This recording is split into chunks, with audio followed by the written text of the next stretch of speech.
100, 250 years ago, people don't even think about it at all. But the founding fathers wrote that for a reason. This giant bureaucracy that we have, this monstrosity of the federal government, is all based on those three little words. And we've hardly even used them at all. Developed a formula to do that.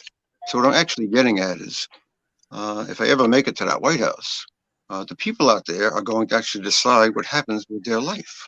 Not Congress, not the president, not me. They're going to decide on the issues. They're going to decide on the laws.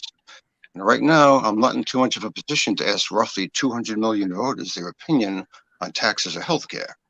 So that's one reason why I may not be able to answer your questions. I don't have those people to ask right now. Second reason, unlike Trump, and I'm just using him as an example because he's more well known than Biden at this point, as far as the president goes anyway. I'm not going to operate in a vacuum. I depend on people. I listen to people, especially people that are experts in a field for years and even decades. So I'm planning on having more consultants, more advisors, more doctors, more lawyers, more engineers, more scientists, more climatologists, on down the line, economists, than anybody's ever had before. And I will rely on their judgment. They are the experts. There may be occasions where I'll make the deciding vote as president, but 9 times out of 10, I'm just going to be one voice. I'm going to be one vote out of many, and it'll depend on their judgment. And right now, I'm not in a position to pick their brains and pick from that pool of people because I don't have them yet. So that's the second reason. The third one, if I came out with my personal opinion about whatever, let's say it's a little bit to the left, well, then the righties aren't going to vote for me. If I came out on the right, then the lefties aren't going to vote for me. I'm in this to win, to save lives, and to improve the quality of life of everybody that is alive. So I need as many votes as possible. What the majority of the people want, that's my opinion. My personal opinion is irrelevant. And as far as helping the people out there with what they need, Congress's opinion is irrelevant too. Only the people out there matter. And this is no BS. That's what I believe. And it's going to happen if I ever get there. Okay. So, this So that's the third majority, reason. this majority rule. How do we? How are little people, minorities? Uh, how are they invested in this? If they're not in the majority, they have no voice. Well, I'm planning on using possibly some kind of a prorated or sliding scale system. It's not fully developed yet, of course. Just any, I just have generalities, no specifics. But nobody ever asked me that question before. I'm thinking about it right now. I would probably, almost like the states are done, where the majority of the people, there's more people or less people here, they get more of a voice, if you know what I'm saying. But even aside from that, the minorities, I'm on the lookout for them. Trust me. I've made hundreds of posts, maybe thousands, on Twitter and Facebook, Instagram, Snapchat, you name it. Many, many, many. Almost any topic you could think of, including minor ones. And one of them was about minorities. It's called reparations. And I don't have the whole thing in my head, but there's quite a few things listed in there that I would plan to do as president as far as helping minorities. I mean, since day one, since before the U.S. was even made, minorities have been picked on. There's been prejudice and discrimination in every country on the damn planet. It's ridiculous. The biggest minority of all, if you really want to call it that, is female. Half the ladies. They're half the population of the planet, and they've been picked on more than anybody. It's half the people. But quantity-wise, they're not the minority, of course. I'm talking about, more typical minorities. But in Right. my reparations, for example, some of the things, if I remember right, the first thing I would do is speak properly. What the president says matters. People listen. Look what happened with Trump. People injecting themselves with bleach. This is my on the camera. Injecting themselves with poop or drinking it because the president said to do it.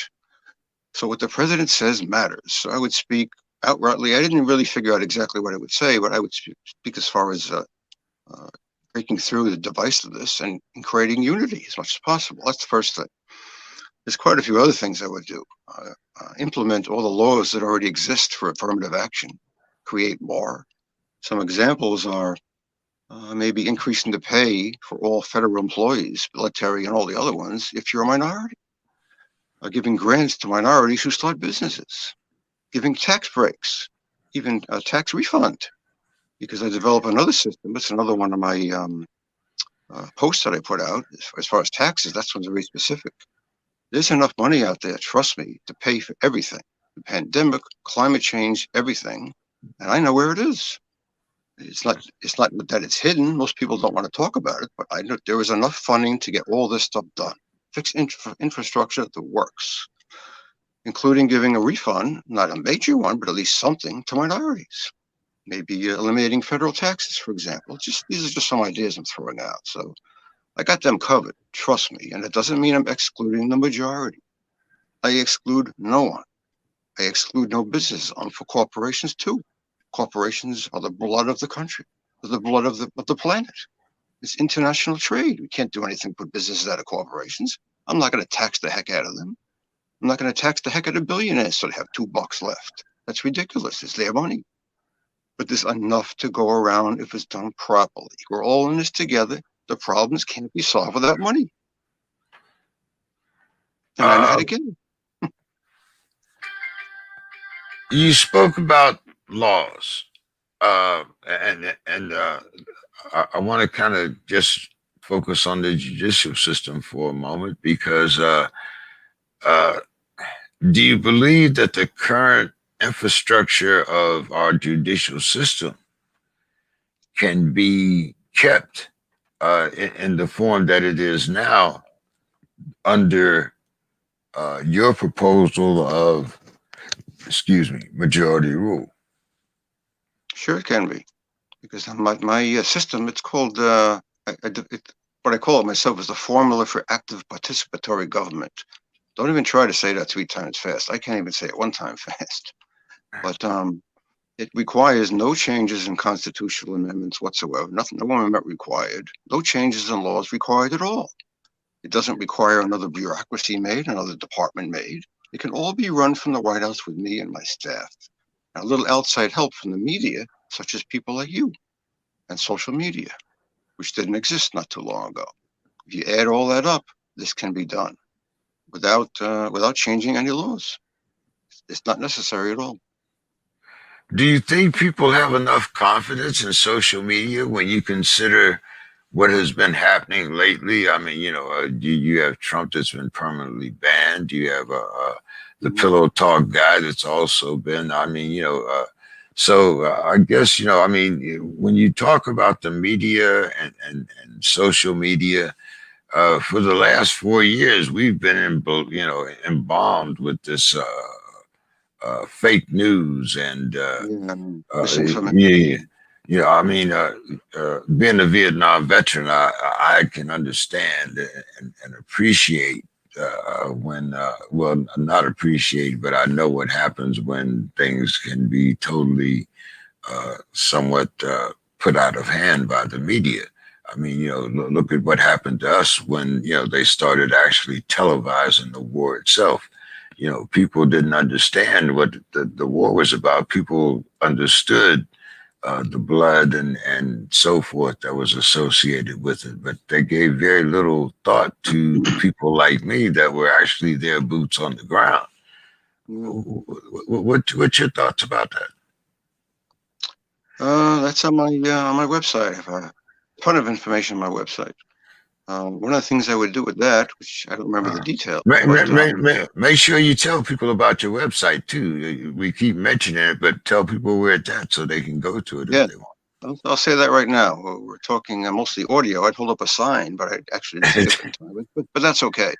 Well, just punch in these keywords. It's sort of my call sign, if you want to say that, for the people who want to get to my website. Just punch in your regular search bar, Google or whatever. Not on Facebook, your regular search bar. Honest, real, and poor guy, and then the number 4 and the word president. So it's honest, real, and poor guy for president. And then click on Google Sites, takes you right to my site. I appreciate that. Thanks.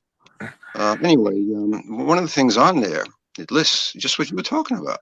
One of the first things I would do as president is have a big meeting with the tech giants, the social media people, and explain my idea to them, the plan that I'm planning on doing, which is based to a great deal on them. And I would emphasize the importance of getting, how critical it is of getting pure, unadulterated, no BS, honest data from them. You say data, I say data, tomato, tomato. But anyway, and I will tell them that I will be their biggest spokesperson, just as Trump was in certain ways. You know, say a certain word, the stock goes up. Everybody go on Facebook, the stock's going to go up. I like Facebook. Everybody should go on it, make an account, stuff like that. I'll make a commercial for them. I'll be their best spokesman. So that's their incentive to do it because I'm not going to pay them, but they'll be getting paid that way. On the other hand, I'll tell them if you guys screw up, you will pay the price because people's lives are depending on your information. You have to get this right. You have the resources. I don't want to hear any BS about bugs. You have the best IT people on the planet. Make sure it works. No screw ups whatsoever are allowed, or boy, you're going to hear it from me. And I'm not even going to tell you what the repercussions are going to be, but you're not going to like it. That's basically what I would do to the tech people. And, you know, I'm not trying to threaten them, but we're talking about people's lives and hundreds of billions of dollars based on what they are going to tell me. But I'm not going to rely only on social media. Original traditional media was around here 100 years way before social media. They're just as important. I'm going to rely on them just as much. Fox News, CNN, MSNBC, the original three network, all of them. All of them will join into this and enter data. And we will evaluate it and see what the answer is. I'm going to base my decisions based on that.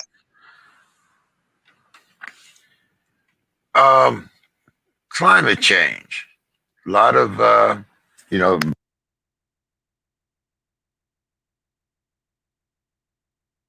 Biden, of course, has gotten us back into the Paris Agreement. What's your position on climate change? And to me, there has to be some type of transition from fossil fuels to green power. And I'm talking, you know, wind, solar, you know, things that, of course, I don't know, you know, right now in New York, I don't know if we have much solar. We could probably use a lot of wind, but what's your thoughts on alternative energy and being able to use those as mechanisms to provide jobs for the middle class Americans? Well, it's pretty much similar to what you just said in part. Climate change is real. You know, if you go back not too many years, there were people that denied it. It's not happening. It's a bunch of BS. It's a Chinese idea, you know, whatever, like Trump said. There aren't too many of those people around anymore. Everybody believes it. But now the people that refused to believe it before, now what they're saying, a lot of them is, okay, there's climate change, but we didn't cause it. It's a natural cycle. That's what they're saying. I say it doesn't matter. It doesn't matter if we did it from pollution 150 years, if it's a natural cycle. We know it's happening. We know why it's happening. We know how to stop it. It's because there's too much carbon dioxide in the air around here. That's why it's happening. And we know how to stop it. You stop using things that make that go into the atmosphere.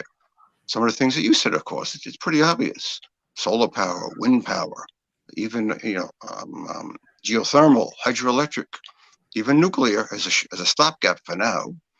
And a lot of people don't even know about the such thing as wave power. There are wave machines in Europe being used. There's a heck of a lot more energy in a wave moving 15 miles an hour than there is in a gentle breeze moving 50 miles an hour. Water is much more dense than air. There's a lot more power in that. Look how much coastline we have. You line the coastline with, you know, wave machines. That's all you need. We don't even need anything else.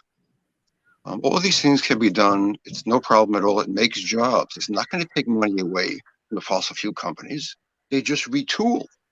You know, in World War II, going back before when you were in Army, even before that, the big three car companies were making cars.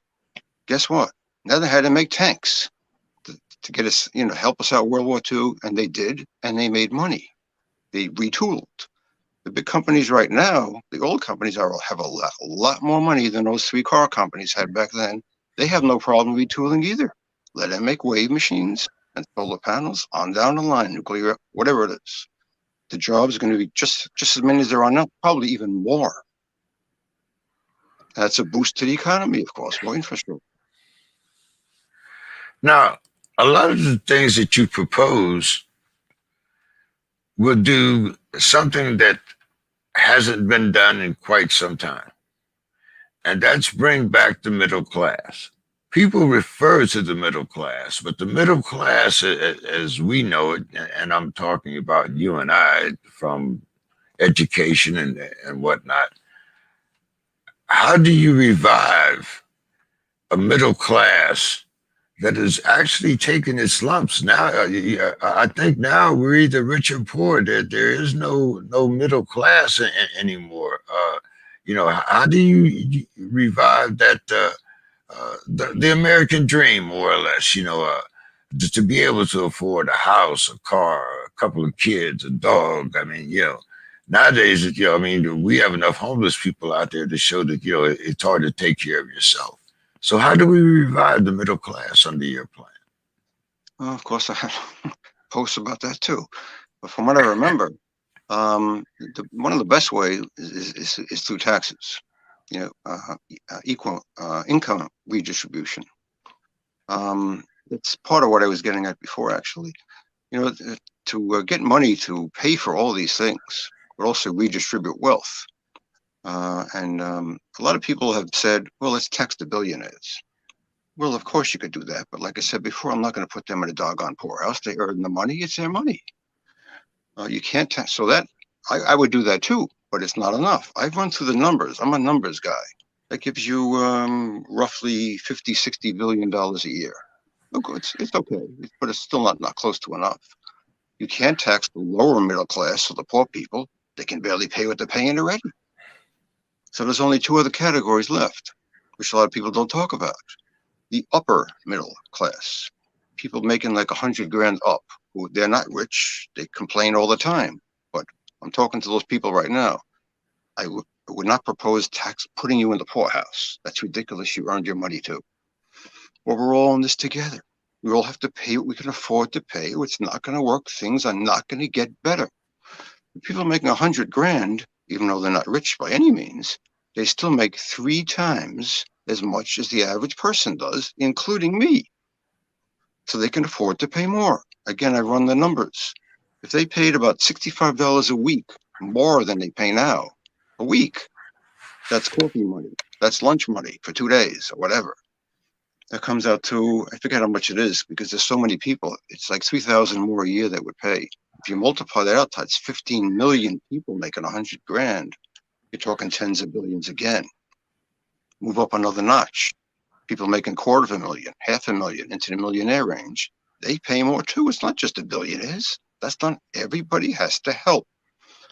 And if everybody sees that people are all contributing and things are starting to get better, that will help the middle class too, directly and indirectly. It'll help everybody, including corporations. Like I said, we're all in this together. I exclude nobody. I'm not trying to screw anybody. I'm trying to solve problems and help everybody. Everybody. No one is excluded. No one. What about term limits for Congress people? I mean, do you think that we should have professional politicians? Probably not. Absolute power corrupts absolutely, right? Some of these people have been in there so long, they think they're God, and they act like God, and it's ridiculous. They don't belong to be there. One of my favorite shows is Star Trek, the many derivatives thereof. But one of the things in one of the movies that the original Captain Kirk said was, if you sit in that chair, you can make a difference. The opposite is true. If you sit in that chair and you're not making a damn difference or making a difference in a negative way, not to help people, you don't deserve the right, the honor, the privilege to sit in that big fat padded chair, making that big fat padded paycheck. And it'd be even worse for people that are in there forever. That's ridiculous. The Electoral College. Do you think that would be a part of your overall, I mean, you say government, we the people. Um, And your thoughts? to tell you the truth, that's one of the ones I haven't delved into too much. I have to do that a little bit more or rely on some of the experts on that one. But from what I know of it, and I may be wrong, it still seems to me that a direct vote from the quantity of people is more important than this pool of individuals who supposedly vote the way the majority does. That hasn't even happened several times, as we know. It didn't happen with Hillary. It didn't happen with Trump. So that seems not the way to go. You know, many of the things that these guys were smart, the founding fathers, but things change. Times change. It's not the damn 1700s anymore. That's why the, the Constitution has amendments. It needs to be amended again quite a few times, in my opinion. It's not 1776. There's not covered wagons and Indians running all over the place. Well, we killed off both of them. That was another stupid thing we did. But you know what I'm saying? Things are different now. You have to roll with the punches. Things change. You change with it. In nature, in the animal life, it's change or die. Survival of the fittest. You have to roll with the punches. You have to change. That doesn't mean change your way of life. I'm not saying people that are conservative and afraid of change. I'm not going to change anything with your personal life at all. I'm just trying to make things better for you anyway. I'm not a progressive. I'm not a lefty. I'm not a righty. I'm not a conservative, Republican. I'm for what most of the people want. That's what I am. My personal opinion doesn't matter. Now, you also said that you didn't want any donations, and you were running kind of strictly on public appeal and change.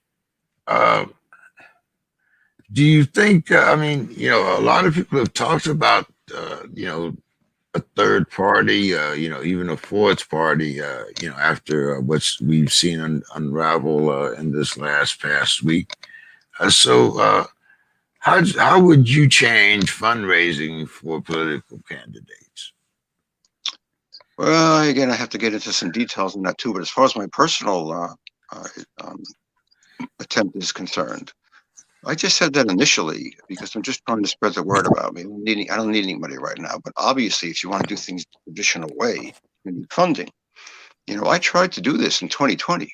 I was going to run against Trump, but I ran against a problem which I had no idea of, which is what you and I are doing right now. You're trying to help me with this. Is that I had no idea it was going to be so difficult to spread the word, to get people to even know that I'm alive.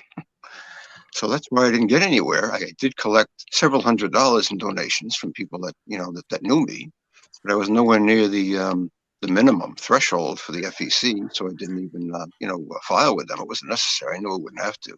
I knew I didn't have to, but I would do it the traditional way now. I'm a newcomer. I'm the new kid on the block. I can't make changes like that right now, especially if I'm trying to get in there. Once I'm in there, then we can make changes in accordance with what would work for what help the most people. Let's put it that way. Everything that I decide, everything decisions that we made would be based on what helps the most. Is it going to help people or is it going to hurt people? Nothing's perfect. There's no perfect solutions for anything, but you have to go with what's helped most of the people and hurts the least and still solves the problem. That's what I'm shooting for in general for everything, everything.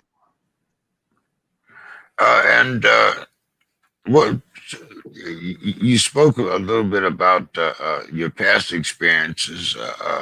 What were some of the lessons that you took away that you think will make you more successful in 2024? One of the things again is what you and I are doing right now. Trying to spread the word through other means just from making posts. It's a little difficult right now with Mr. Corona, but I was planning on fairly shortly making a Zoom meeting of myself and inviting many people as possible and formally presenting myself to the general public out there, visually and audio-wise, rather than just through stupid posts, which is just text that people read. And people like my stuff. I had many followers. I've had on Twitter, which I haven't been on in a long time. I started that way because it's easier. But there were a few posts I put in where I got tens of thousands of views without paying a dime. People like my stuff. But I would continue that, but also doing other means like we're doing right now. And eventually I'd have to get out there and hit the road, I guess. I'm not a big talker. I'm not a blabbermouth. To me, it really bothers me knowing that I have to go out, if this ever took off, going from state to state and county to county, saying the same doggone thing 50 billion times. That bothers me. It's to me, it's like not efficient. I don't like repeating myself, but right now I don't see any other way to do that. But I'm not at that point right now anyway, so I'm not going to worry about that. But Um, I know, there's always been, this thing about, if you're going to do something, do it big, that think big mentality. But what made you decide to go straight for the presidency? I mean, there was no like, nothing, little stopgap in between borough chief or, something like that. Straight to the presidency. What made you take this straight line? I said before, a couple answers. The first one is that I think big. I can't help it. I thought big ever since I've been like 8 years old. I used to I remember being woken up by myself, 8, 9 years old. I never even told this to anybody really. Being like bolted up out of bed, like a spring pushed me up in the middle of the night. I guess mom heard me. She came in and said, "What's wrong?" I can't sleep. Why? I can't stop thinking. About what? I had one word, everything. And being my mom, she knew exactly what I'm talking about. What I was not talking about is, what am I going to have for breakfast tomorrow? Fruit Loops or Captain Crunch? What color shirt am I going to wear? What video game am I going to? I was thinking cosmic thoughts, life and death, the human condition. Anything an 8-year-old could possibly know about any of that stuff, I couldn't get it out of my head. And I still can't. I can't turn this thing off, and I don't want to. I like the way it works. So that's one reason. I can't be involved with local issues like, the little bit of pollution, maybe a lot of pollution in a local water supply. Of course, it's bad, but my thoughts are too big for that. That's one reason. The other reason is, besides, if things are done properly on a higher level, they cycle down to the local levels anyway. The copycat effect. The state governments start copying the county ones, the smaller ones. The other reason is that Democrats and Republicans haven't been doing such a great job, have they? There's people suffering. There's people in adversity. There's people damn dying, and these guys are twiddling their thumbs. Nothing gets done with the current system. I'm not saying change the system. That requires a constitutional amendment. My system doesn't end run around that. We still score a touchdown or home run. But again, there's people dying right now, and to me, one person dying is one too much. I'm planning on stopping that as much as possible. And I will work not 24/7. I'll work 25/8. I'll hardly get any sleep. I'm not if it wasn't for my wife and kids, I wouldn't even take any vacations in the White House. There's too many people dying. I can't waste any time. There's people that need help. I can't snap my fingers fast enough when I'm people dying. It's ridiculous. And these guys are just playing games. That's why I'm going for the top, because I know I can help it. And these guys can't. They just can't. Just to digress a tiny bit, all the Democratic candidates that we had, 25 roughly of them, they all have great ideas, super ideas. Republicans too. Over the decades, they've had good ideas. Good ideas mean nothing if you can't get them through Congress and become law. You're twiddling your thumbs. It's ridiculous. Right now, Biden has a little bit easy. He's got 50-50. He can get things through. When the midterms come up in 2 years, it's going to go the other way, because almost always it does. If you check the record, people may not agree with Trump, but guess what? If he was trying to get things done, the Democrats stopped him. If you go back to Obama, if he was trying to get things through, the Republicans stopped him. That's the way it is all the time. And then it goes back, and the poor people keep going down, and the rich people keep going up. It's a cycle, it just won't end. I plan on breaking that cycle once and for all. Well, Alan, thank you so much for coming on the show tonight. I look forward to having you back as things progress. Why don't you give us your final thoughts for the evening? And once again, tell people where they can find you on that website of yours. Really appreciate that, James. Again, to find me, just punch in honest, poor. Sorry, I mixed up myself.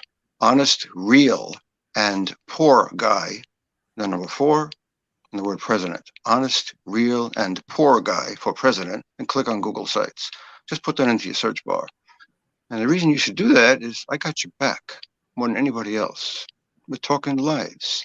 People talk that all the time. They don't do anything about it. Talk is cheap. Actions speak louder than words, don't they? I'm part of the 99%. I know what you guys are going through. I'm on food stamps and Medicaid, despite my master's degree in business. I know what you guys are going through, and I know how to fix it. Thanks. Thank you so much, Alan. You have a great night. Look forward to You too. talking with you again. Thanks, James. Appreciate it. Bye-bye. Right. Good evening, Larry. How are you doing this evening?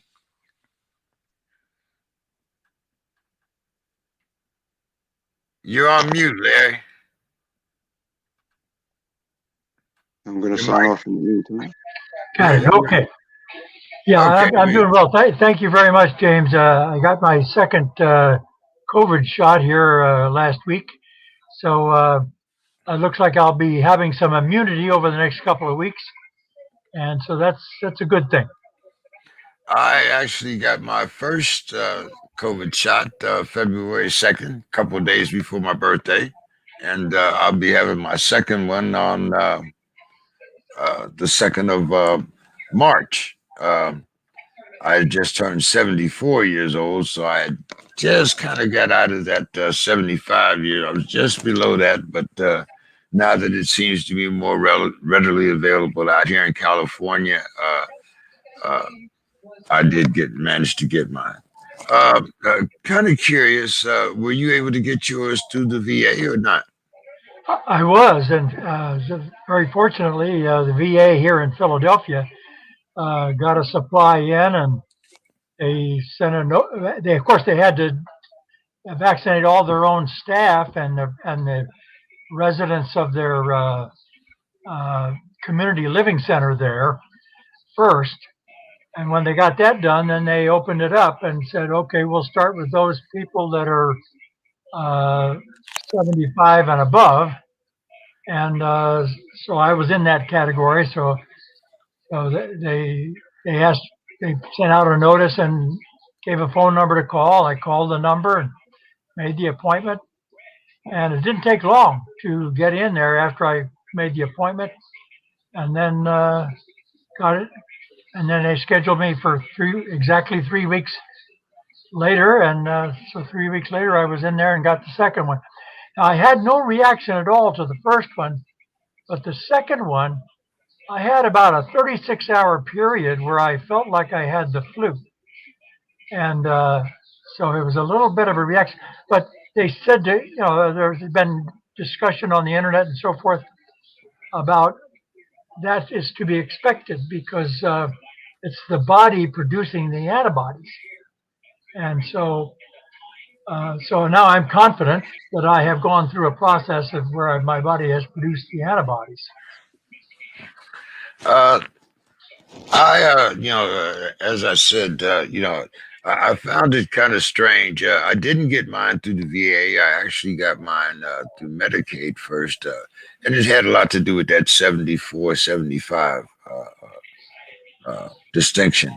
But with the way things worked out, everyone has told me, friend of mine, she'll be getting her second shot Wednesday, I believe it is. So I'll definitely have firsthand knowledge. But um, as veterans, we're kind of used to being probed and, pinched and so forth and so on. So do you think that we might be a little more uh, susceptible to the information and taking, the vaccine than someone that is possibly not so indoctrinated to military life. When you hear about all of the different experiences, you still hear some objections. Some vaccines work for this, some vaccines work for that.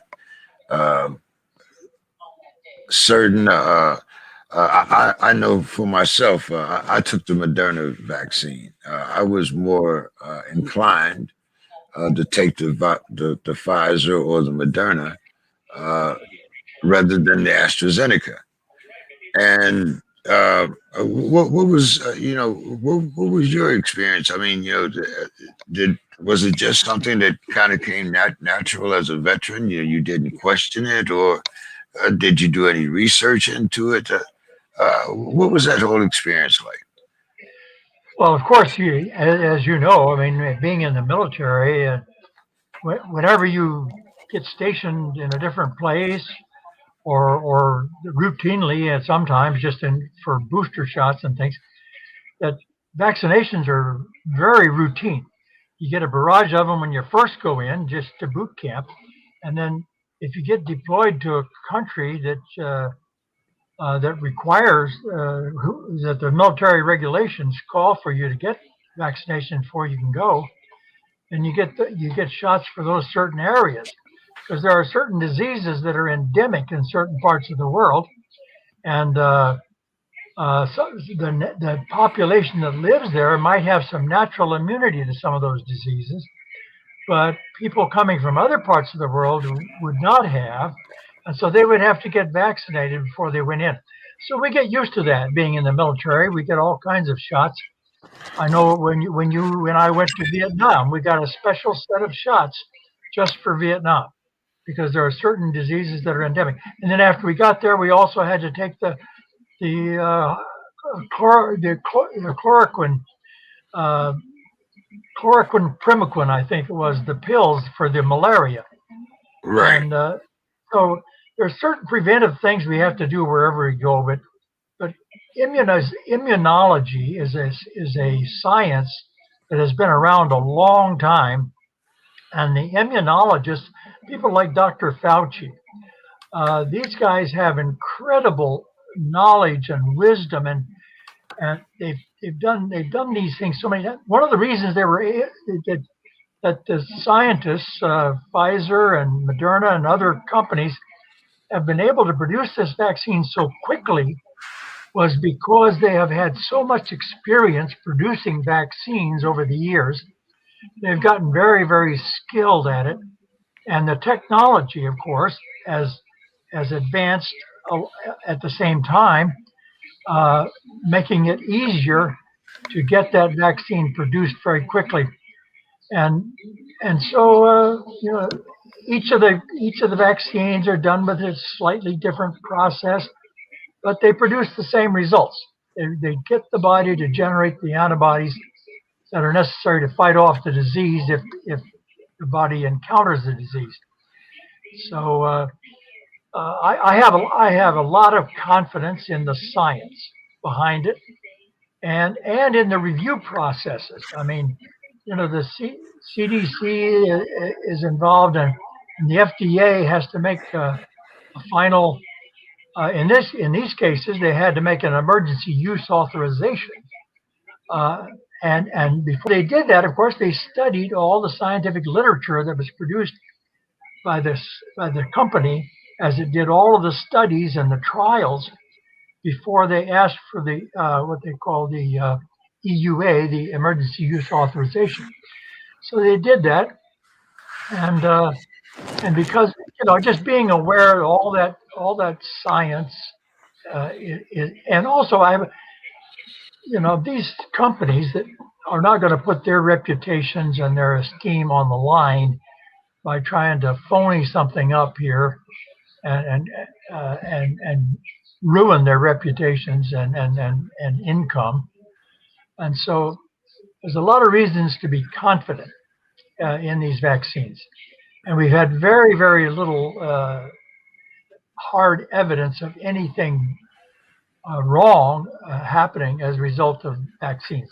Now, if a vaccine during this manufacturing process gets contaminated, and then and it goes out of the factory with that contaminant in it, and it's not, and the company is not aware of it.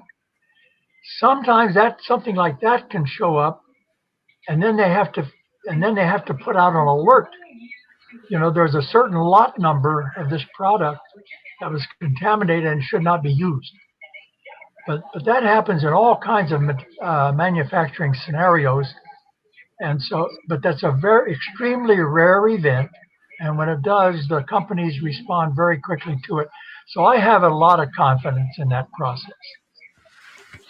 Yeah, the vaccines out here, as I said, in California, they were given them both away free to senior citizens and people with existing conditions. Um, One of the things that Biden has pushed for in his first 100 days, and a lot of people said it was he set the bar rather low, but let's say right now he said that he was going to provide 100 million doses, and right now we have a little over 53 million that have actually been put in arms. So he's trying to keep up with that promise. He also promised reopening of schools and other public facilities. And I saw today that you had said that you were going to an event called Safe Opening. I don't know whether or not you had gotten there or not, but I would like, if you did, could you take us through some of the things that were discussed? Absolutely. The I saw some public school officials, or I should say, community representatives at this event, and this was people mostly in the Philadelphia area that were addressing these issues, and their concern is that they want the school to be able to open safely. Now, one of their concerns is when the public tried to attend the meetings and so forth where they were going to discuss this, they were limited in their ability to speak clearly and freely. And, the public school officials maintain that the schools are safe because they point to a low COVID-19 spread among parochial and private schools. But low is not equal to none. And if it's not none, it's not safe. If there is no spread at all, if the community infection rate is zero and has been at zero for a while, then you can say it's completely safe to open the schools and let people come in there.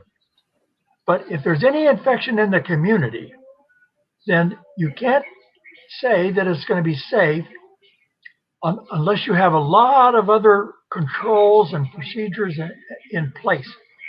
Now, of course, the CDC came out with some guidelines. In fact, it's a big long list of guidelines that the schools should use in order to be able to open safely.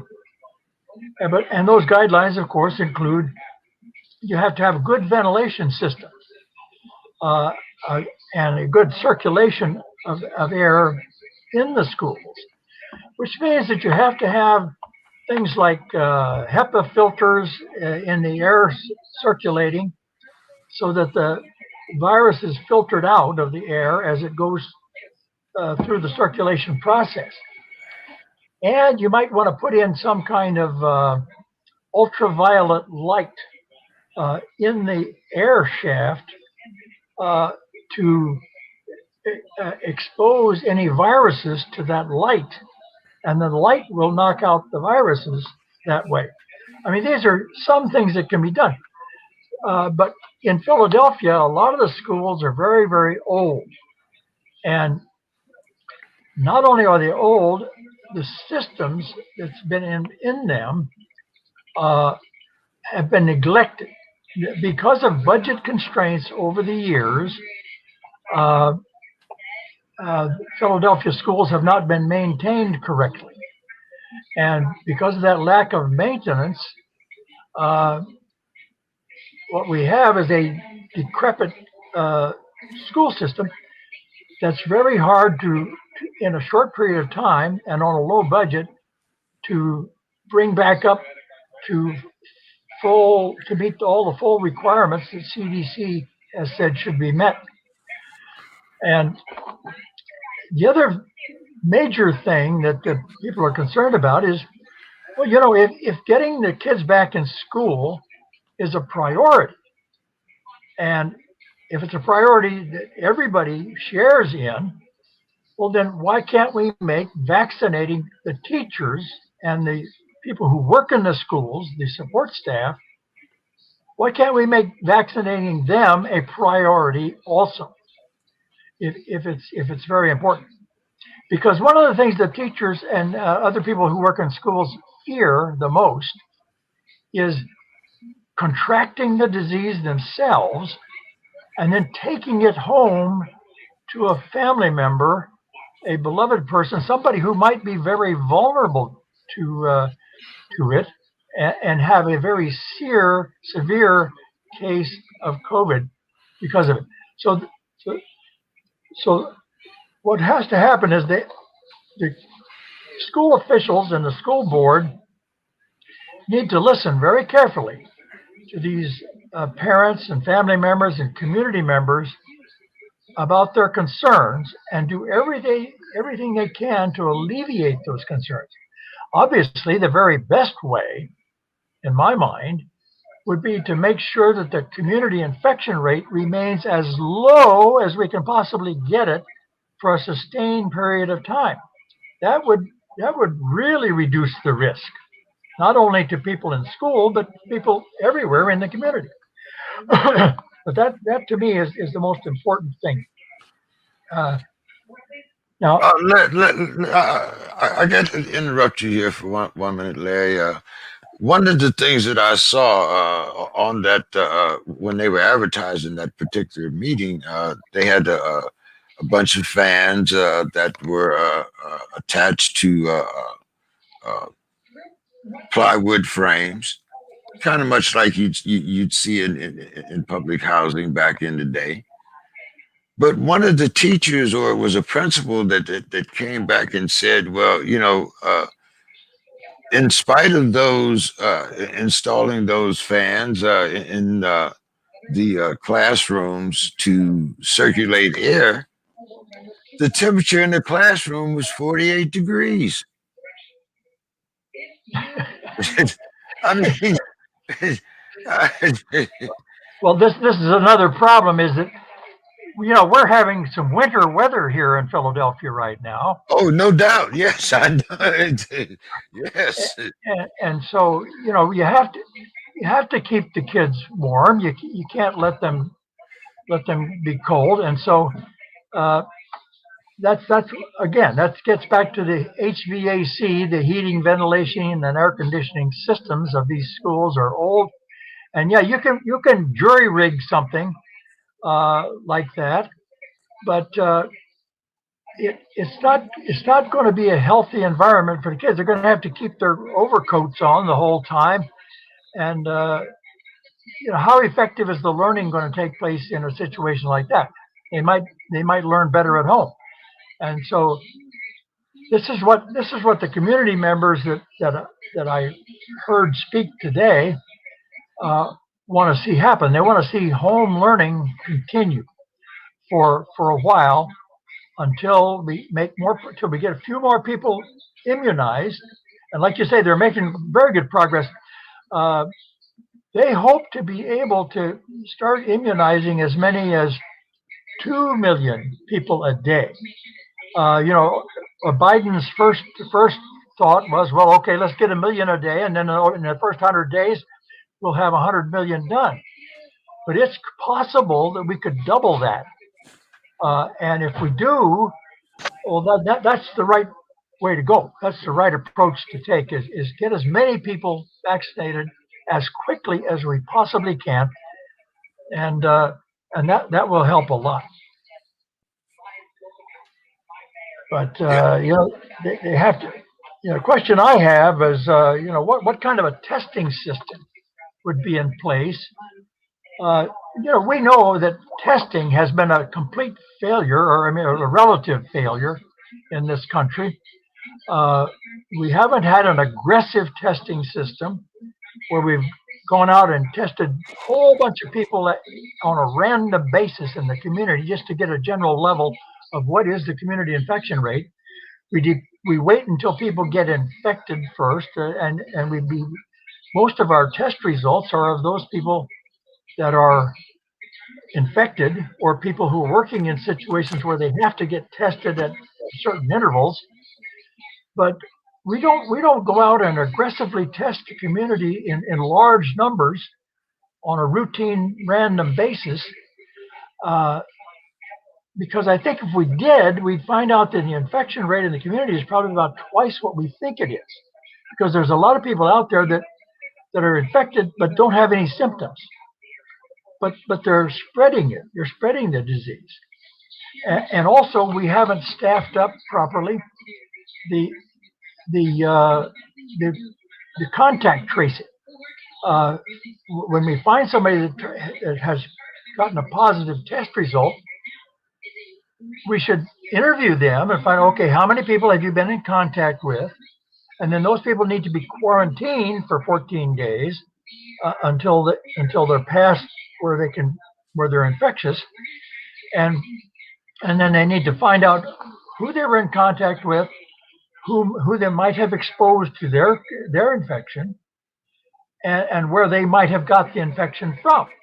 All that work needs to be done, but that's a very labor intensive thing, especially at the rate at which this thing has expanded into the United States. But that's what we should have done. If we'd have been doing it right from the very beginning and had gotten resourced up very quickly and started doing all this contact tracing and quarantining and testing, as they did in some of the other countries where they got it under control, uh, then it might not have spread as fast or as far as it did in this country.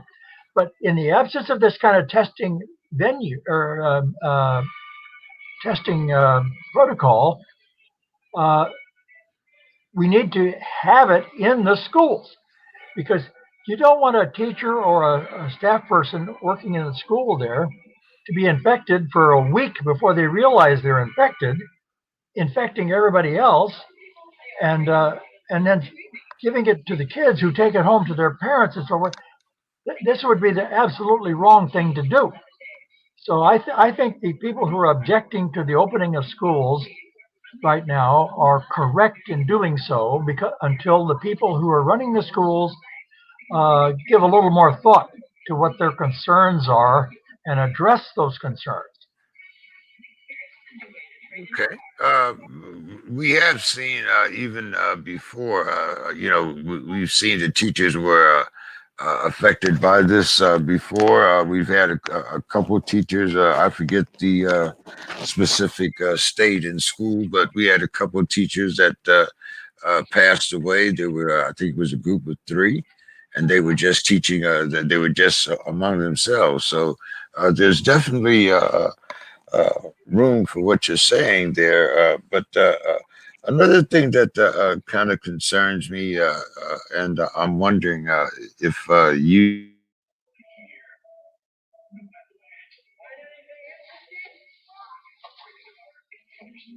I'm sorry, James, I didn't hear the last part of that. Well, I think something happened. I don't know if what happened. We lost a connection somehow.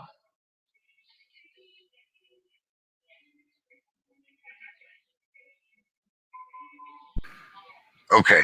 I I, hear you now. okay. I muted myself there for a minute. Have you found any hesitation among the any ethnic community? I know you do a lot of things for Jewish services and whatnot. I know you're active in the senior citizens circles. Have you seen any type of hesitation from any of the people that you're associated with? And now that you've had both shots, are you more inclined to travel? Well, one of the things that concerns me about the vaccinations in the VA, as well as in the state-run veterans homes, the staff there are given the vaccine on a voluntary basis. In other words, if the staff member, somebody working in the healthcare community, decides that they are not ready to take it for some reason, they don't have to. And that bothers me a lot because I'm thinking, wait a minute, you're a person working in a healthcare environment, you're taking care of people that are sick, and some of whom may have this disease, and you don't want to get the vaccine. I'm thinking, what is wrong with you? Why would you expect to keep your job under those circumstances? And so I have written to my local state officials saying, I think we should change the law and saying that anybody who works in a state healthcare facility that refuses to get vaccinated should be given notice that they must, in order to continue in their position, they have to accept the vaccination. And I think if we had more of that approach going on, we would have a healthier society. Because first of all, I don't want somebody taking care of me in a healthcare environment that is themselves afraid to take the vaccine. That makes me question their scientific credentials, and it makes me question their own confidence in the healthcare system if they resist getting the vaccine. Now, I can understand in the African American community, I can understand there being resistance and suspicion because of things that have happened in history to the Black community being used as guinea pigs without their knowledge. And so I can understand some suspicion and some hesitance and reluctance there. But one of the things I'm hearing in Philadelphia is that there's some complaints that the city has not been aggressive enough in getting the vaccine in to the Black communities, making it accessible to the Black community. So to me, that's refreshing to hear that the Black community is not necessarily resisting it as much as access to it is being limited more than they would like. So that's encouraging. But yeah, there are people, a certain percentage of people who don't want to get it for some reason. They're afraid of it or something.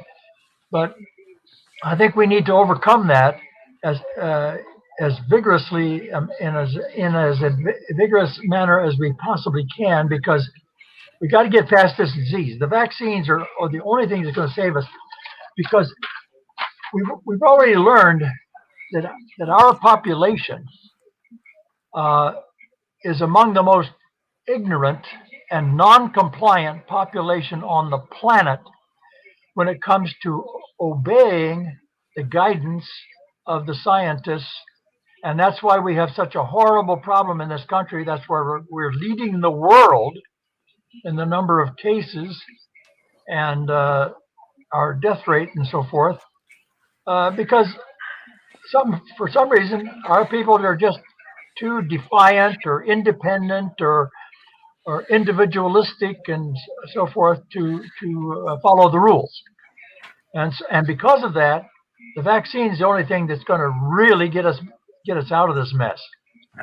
I have a lot of confidence in the Pfizer and the Moderna.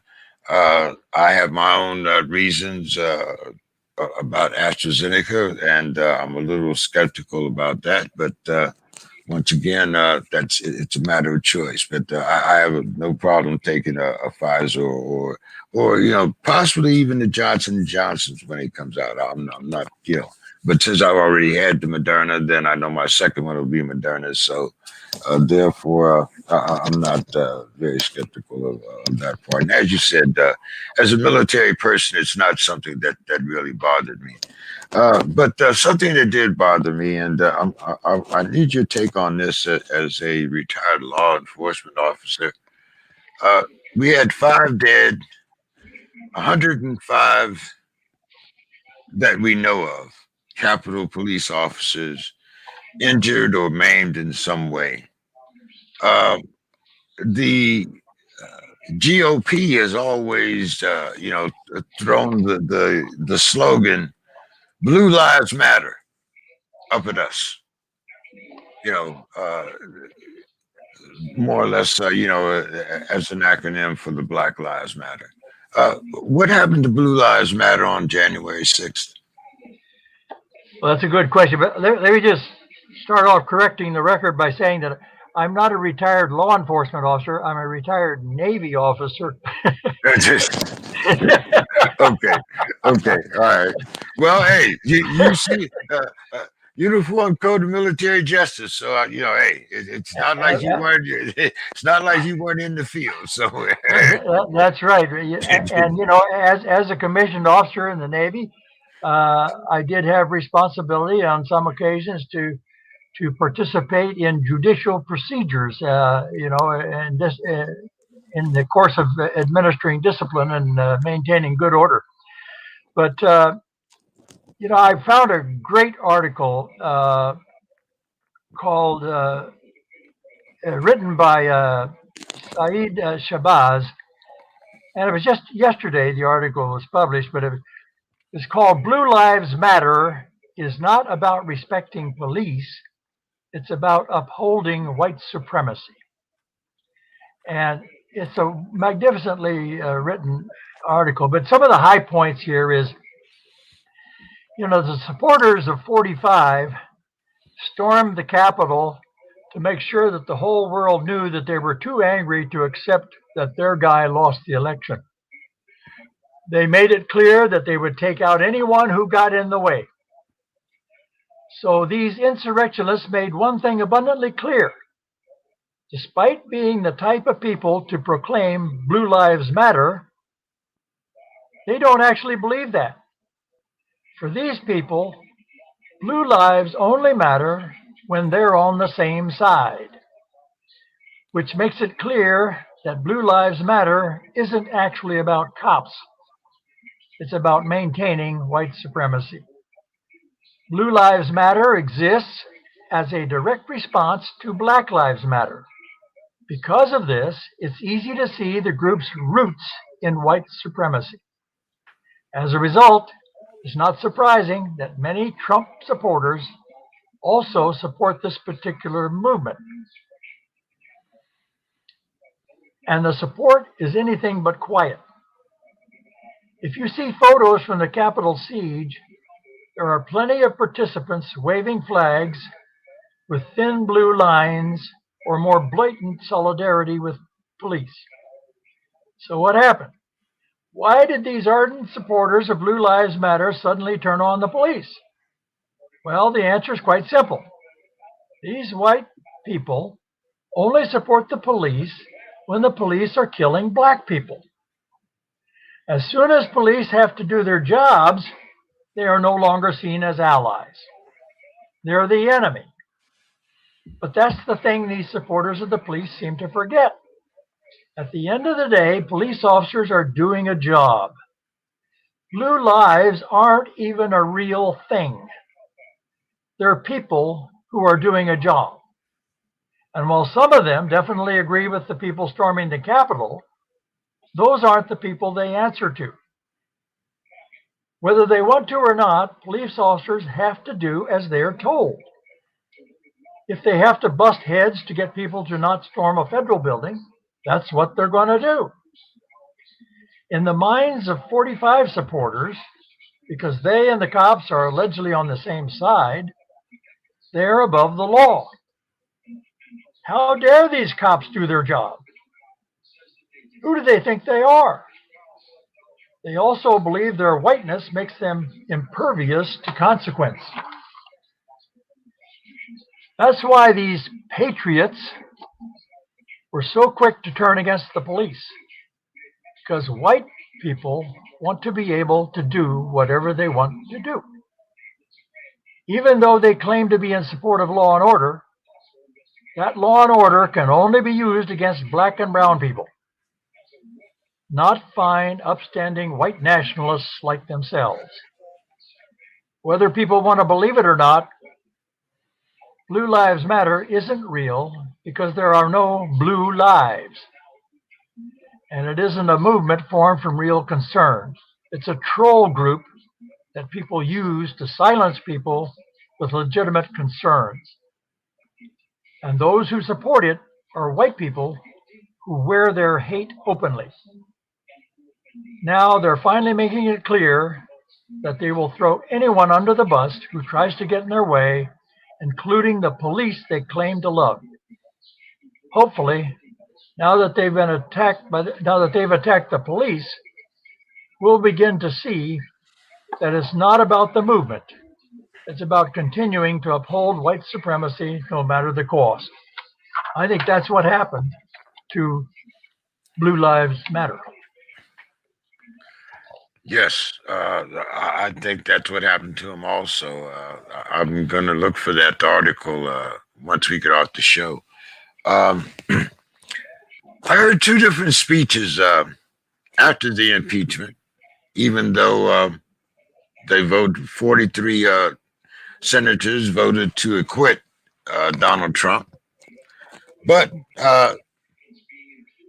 Mitch McConnell came out with a very scathing statement after, of course, the impeachment trial was over, condemning Trump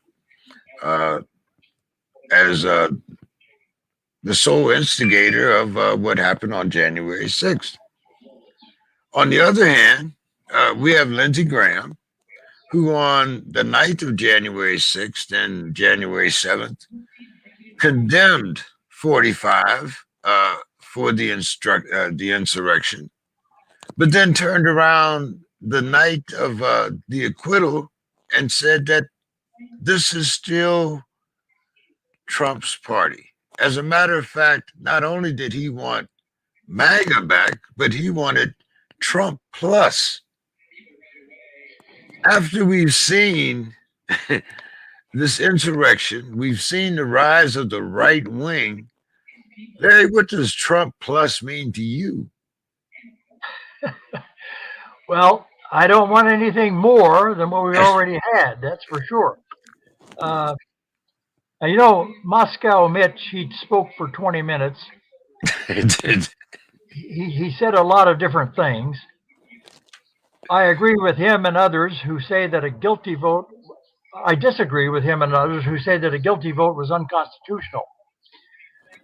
The Senate had already voted that it was not unconstitutional. That's why they went ahead with the trial. And so he uses the fact that his belief that it was unconstitutional to vote for acquittal, which doesn't make any sense to me. So unless the Supreme Court overturned the vote, it would remain constitutional, since that's the way the Senate voted. Also, the Supreme Court would never overturn the vote because the Constitution gives sole power for impeachment and conviction to the House and the Senate. And because the Constitution does that, there's no way the courts are going to get involved in an impeachment procedure. So therefore, it was completely within the power of the Senate to determine whether or not this person was guilty or innocent. There was nothing unconstitutional about it. They had already had a history, and there was already precedent for holding impeachment trials on people who are already out of office. The other thing that's really contradictory about this is McConnell himself is the reason they didn't start the trial before he was out of office. He is the one who postponed the start time until after Trump had left office. So, how can you create a problem and then say it's the problem you created is the reason you can't vote for conviction? To me, that is absolutely absurd. It doesn't make any sense at all. Now, I wondered, though, as I heard McConnell talking, was he just trying to pin the responsibility to Donald to deflect it away from Putin? It's been my suspicion for a long time that everything that 45 has done has been in service to Putin, since Putin is his de facto banker. It could be that Putin has many of the Republicans under his thumb. Was he also trying to deflect attention from other members of his own caucus in the Senate, many of whom were echoing everything 45 was saying about the election results? One of those voices was that of Senator Graham, who now may be under investigation for interfering with the election results in Georgia. Now, Graham pinned the blame for the impeachment on the passion and the hate against 45, as if it had nothing to do with 45's passion and hate against democracy and equality. Graham took the same tack that the counsel for 45 took. They constantly challenged the process, the lack of proper procedure, evidence, witnesses, etc. Yet the key witness, 45 himself, was not permitted by his lawyers to testify. Graham said impeachment based on partisan differences seems to be becoming the norm.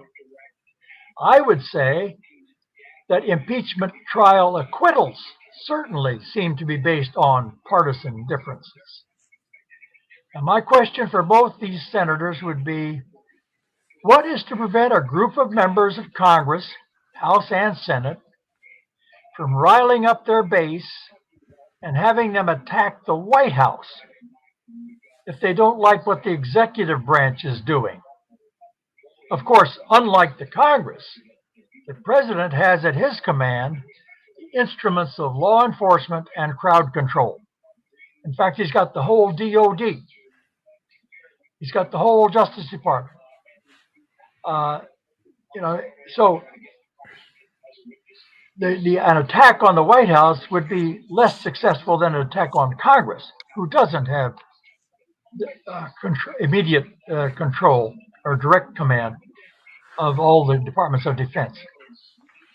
Now, the outcome of this impeachment trial has been a failure to achieve justice. But now it is up to the Justice Department, the U.S. attorneys of the various federal districts, and the various states' attorneys general to complete their own investigations and grand jury proceedings and obtain indictments. And perhaps some of the victims of the riot can bring civil actions against all those responsible.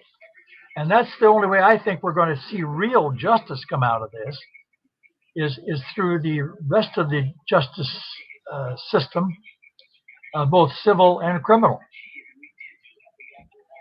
But that's what I think about those two guys' speeches. I think they're very hypocritical, and I think they have ulterior motives for doing what they're doing.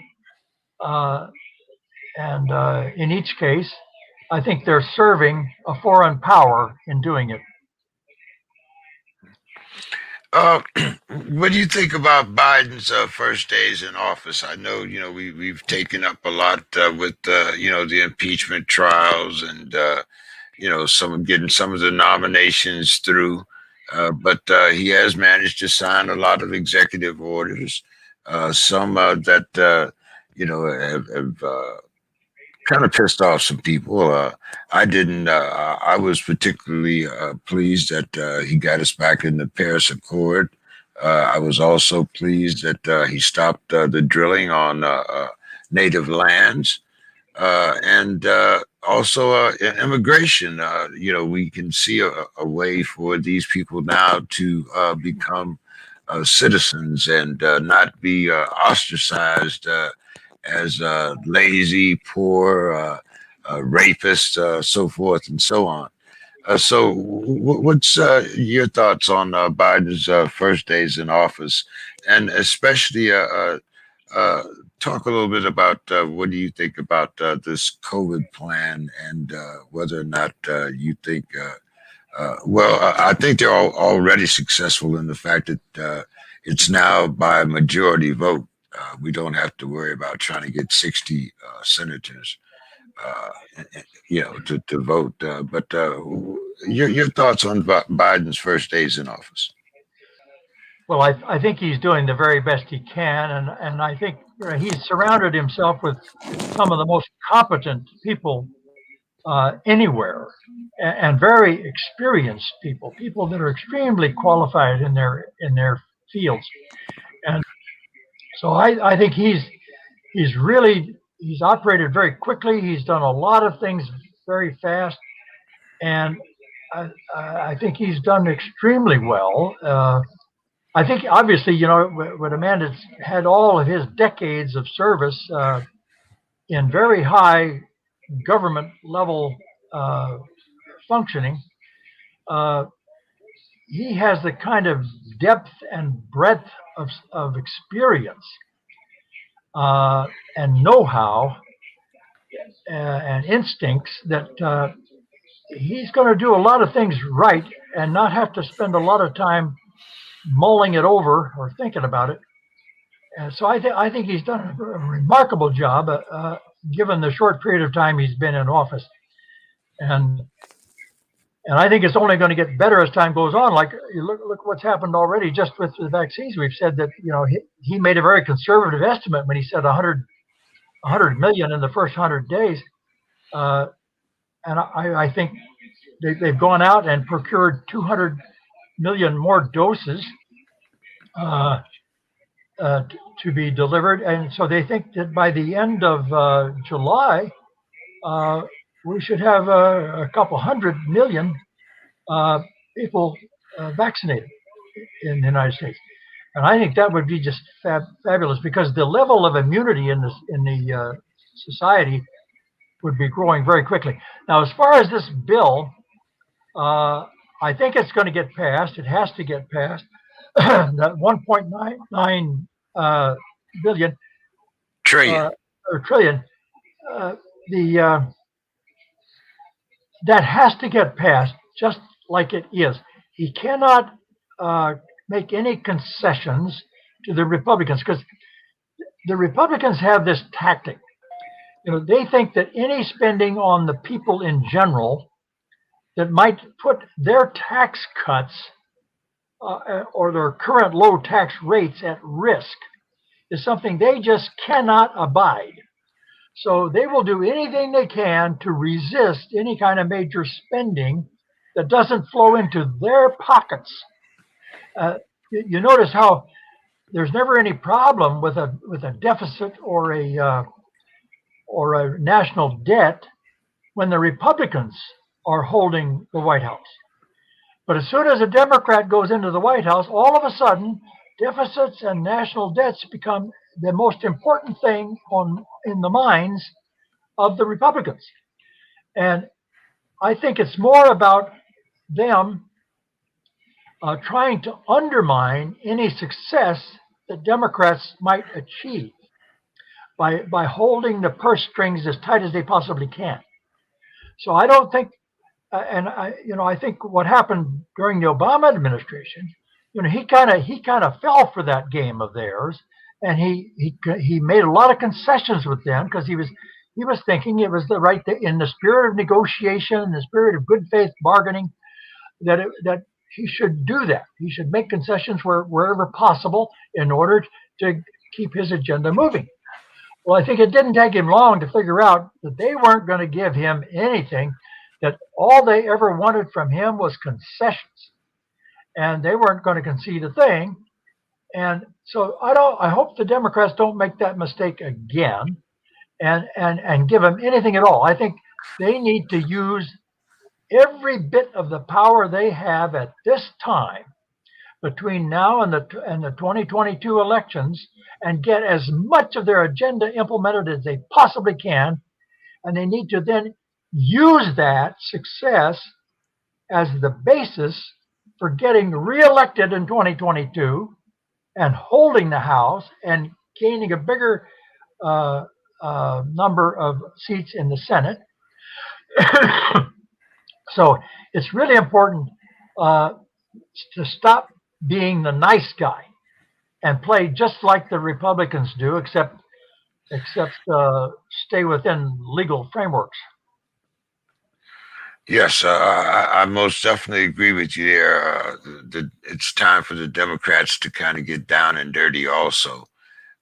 You know, you can't bring a knife to a gunfight. It That's doesn't right. make sense. It doesn't make sense. But one last thing that, you know, and you mentioned, you know, it kind of got me to thinking because when 45 left, the deficit is over $3 trillion right now. So, you know, when you talk about, you know, the Republican Party talking about, you know, national debt and things like that, and you talk about, you know, this $1,400 for a stimulus. When you look at what has been happening, and I'm talking about you know the closings, the effects on small businesses and things like that. How long do you think that it's going to take us to get back to some sense of normalcy? And by that I mean we've always been a country that has promoted the uh, entrepreneurship of our people. You know, you have a home. You know, as I said, education, housing.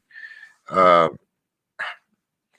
how do you think going ahead that we are going to be able to bring back some of the dignity to these people that have lost their jobs, are on unemployment, but yet and still be able to help some of these small businesses? Because I don't you know, just as I'm talking about the demise of the middle class, I also think that when you talk about some of these small businesses, the Small Business Administration, I don't see where this is going to be enough to also stimulate this part of our economy. What's your thoughts on that? Well, of course it's a challenge, but the way to get the economy going again is to have a victory over the virus. And the way we get the victory over the virus is to get everybody in the country doing what they're supposed to be doing to fight the virus. Right now, we only have about half of the people actually participating seriously in the fight. The other half say it's a hoax, and you know, it's nothing to worry about, and things like that. Well, with these new variants in the virus coming along, uh, and some of them originating right here in the United States, because viruses mutate. That's what they do. Every time they infect one person and jump to another person, they're already different, and so uh, they constantly mutate in order to find ways of lengthening their duration before they disappear. And so we have to get serious about getting rid of the virus. As soon as we get rid of the virus, everything will come roaring right back. But unfortunately, we don't want everything to come roaring back. Uh, when the virus first started, a lot of people, we shut down everything. There was fewer cars on the road. Well, guess what? Air pollution went way down during that period of time. Well, we want that air pollution to stay down. We don't want it to go back up. So there's certain things that we need to try to accomplish. That's why there's a plan there called the Green New Deal. We need to get the Green New Deal going, where we can put millions of people to work doing things to further the production of renewable energy resources, and so that we can put less pollution into the air, so that we can take these internal combustion engines, automobiles, off of the road and replace them with electric vehicles. And so there's a lot of work to be done, a lot of hands that's going to be needed to do that. Now, I mentioned before about the lack of testing and contact tracing. Well, those are jobs that need to be filled right now. We need to get those jobs filled. We need to get those jobs done, and so that we can put the virus behind us. The sooner we do that, the sooner we get everybody back to work. Now, in the meantime, though, we can't let people just wither on the vine while they're waiting for all that to happen. They have to be supported. And we did this during the New Deal back in the 30s. FDR had a program that helped people survive, the public works programs and things like that. So there's never a problem getting everybody back to full employment. Anybody that wants to work should have a job. And by the way, anybody that don't want to work but wants to pursue some kind of creative pursuit of their own should not be let to starve just because they don't want to work. They should be given some kind of a universal basic income. In this country, we ought to be advanced enough to understand that nobody, whether they want to work or not, should be forced to be on the street homeless, or suffer starvation. Everybody should be supported, and they will find some creative way to participate in society, and then the rest of us can appreciate that. So everybody needs to be supported. We are in fact our brother's keeper. The answer to Cain's question.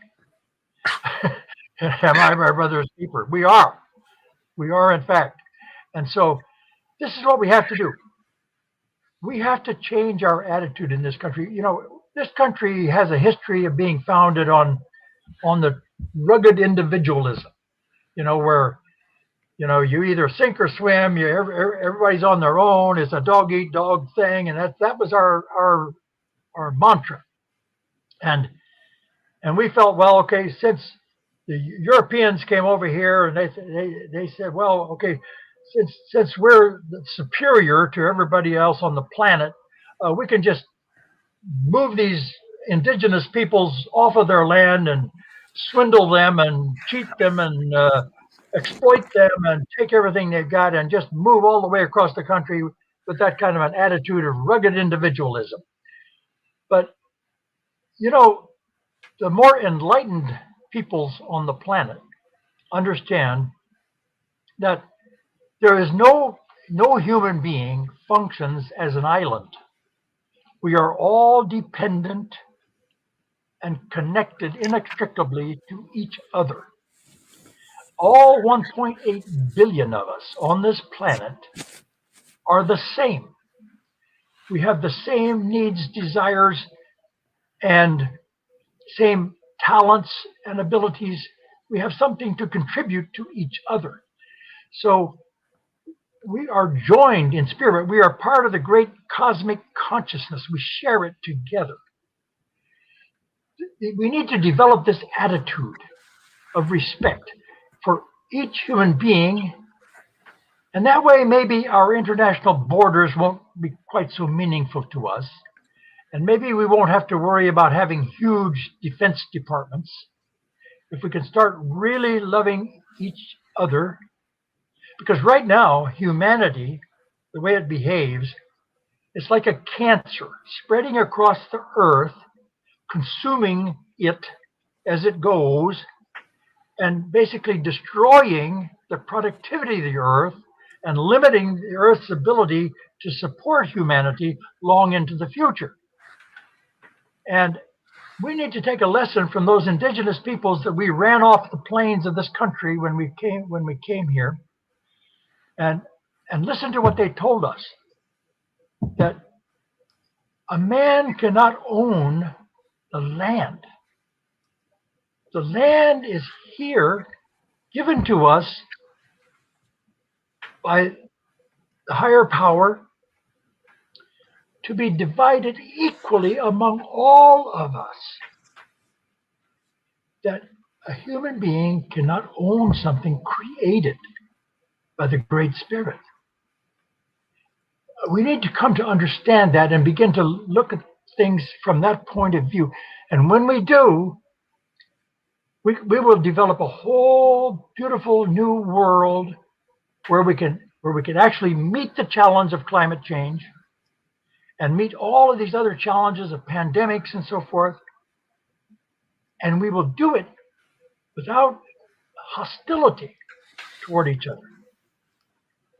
But, Well, from your mouth to God's ear, Larry.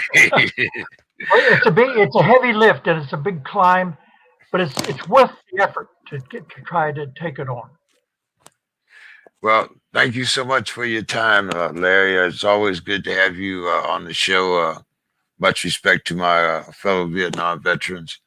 Why don't you give us your final thoughts for the evening and tell everybody where they can find you on social media?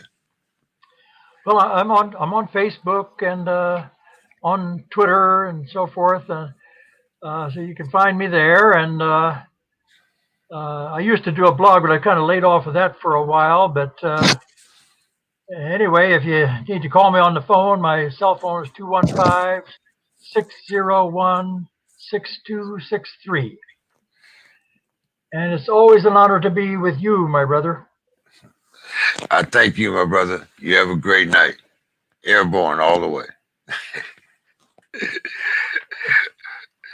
That was Mr. Larry Holman, a fellow Vietnam veteran. Does a lot of work within the community and always a great guest for the program. Thank you very much, Larry.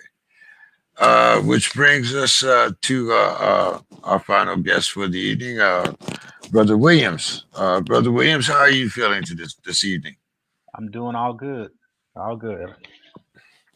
Well, let's get right down to the crux of the program. We've seen what happened with the impeachment of 45. We've seen some of the backlash for the insurrection, but mostly I see a lot of confusion among our community, and by that I mean the Black community, and how we are attacking this program, or whether we seem to have taken once again a type of passive-aggressive attitude toward the whole situation. Brother Williams, what's your thoughts? Well, I would say as it applies to that, I do kind of feel like the Black community is kind of like stuck in the middle in terms of the way they should view this.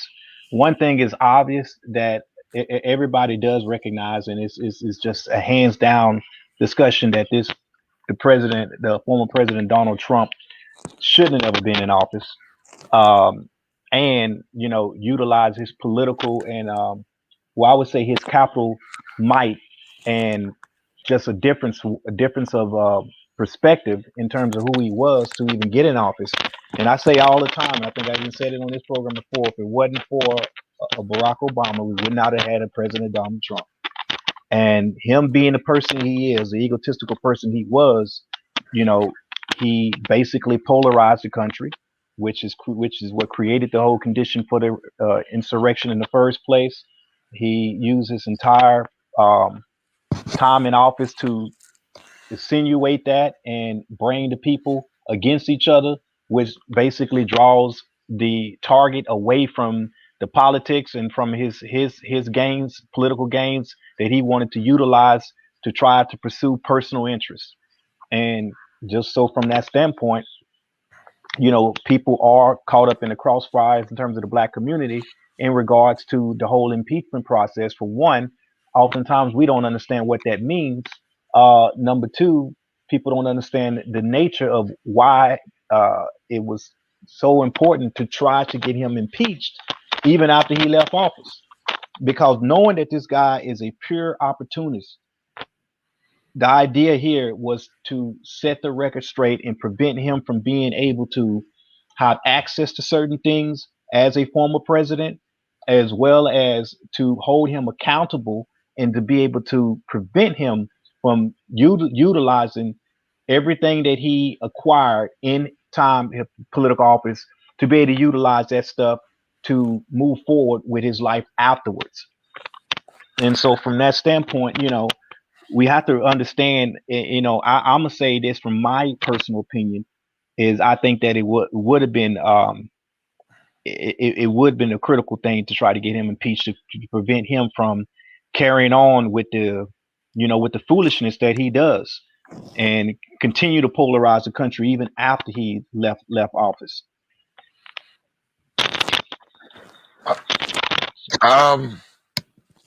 Let's talk a little bit about the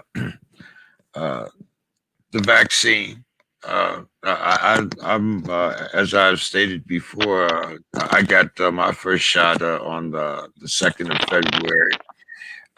Right now, we have about 52 million people that have been able to get vaccines in arms, which means that we're probably on track to surpass what Joe Biden wanted, which was 100 million vaccines in 100 days.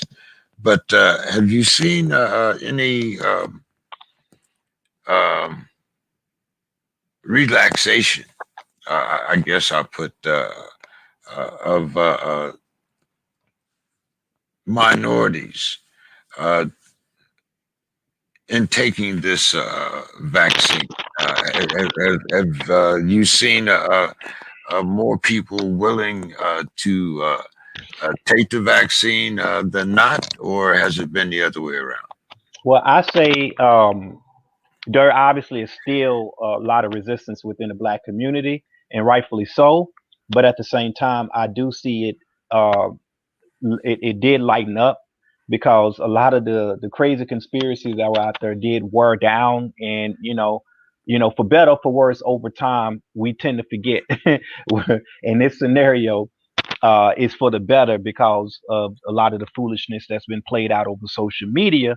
Uh, I mean, we have to take this with a grain of salt though, because the vaccine itself did not go through the normal proceedings in terms of the trials that vaccines typically take. But that in itself is what created the monster in terms of being able to allow certain types of conspiracies to be coupled with certain truths to cause people to create this level of panic and fear that would cause us not to trust the vaccine and just not trust the government in general. It's kind of like just one of those scenarios where you have one bad apple destroys the whole bunch. Oftentimes in regards to certain levels of oppression, black people are just tired of feeling like we're always going to be the experiment. We're always going to be the ones that gets the worst end of the stick. And so from this standpoint, people naturally can fall victim to believing that the vaccine was generated to do harm to the black community. And so it's, that people run with that theory. And so we find it that we don't tend to want to trust um, the government or just trust the institution from that standpoint because we continue to get burned. Whereas I trust for wanting to have our guard up and wanting to protect ourselves makes all the sense in the world. We have to be able to be critical thinkers and look at things on case by case basis. And this is where it gets hard when you deal with a situation where we're constantly bombarded with double edged information. And so over time, by seeing people not turn into zombies, by not being affected with 5G and not, losing their mind as a result of an additional MK Ultra type experiments, the hype wears off, and more of our people are trusting the fact that hey, the vaccine is doing its job in terms of fighting the spread of COVID-19. But only time would tell if there's some type of side effects that you know we just didn't know about. I don't think the side effects will be ill intended. It's just a matter of recognizing the fact that either you continue down the spiral path of economic destruction and everything that was going on as a result of all of the shutdown in the capitalist society, or you put the vaccine out and try to return back to some semblance of a normal lifestyle. And so, from that standpoint, I have to go with the fact that I believe we should be, cautious and concerned, but also willing to take the vaccine. What about the reports that we've seen white people come into the black community to get shots that black people aren't willing to take? Have you heard that? Have you seen any instances or heard of anything within the city of San Diego in particular?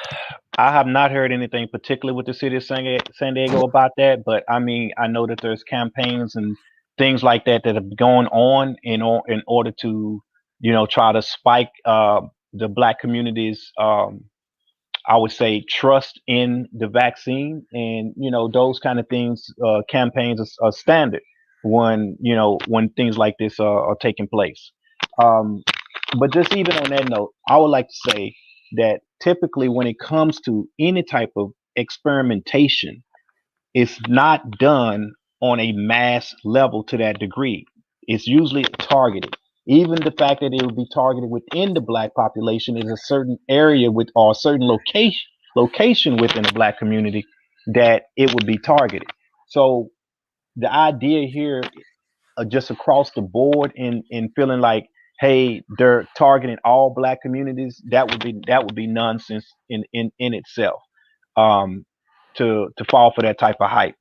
But at the same time, again, we're dealing with a wide uneducated population, and as it applies to historical trends, as it applies to just having a distrust for the government and having a distrust for the system. When social media, one of the things about social media is it has brought the world so much closer. When you have certain instances of injustice, it magnifies, and by these being magnified, you have the whole world, millions of people watching, a few incidents of injustice, and that in itself will create a entire spark or a campaign to look at the entire system as being destroyed, the entire system as being wrong. And we all understand that systematic and systemic racism is just part of our daily day-to-day life.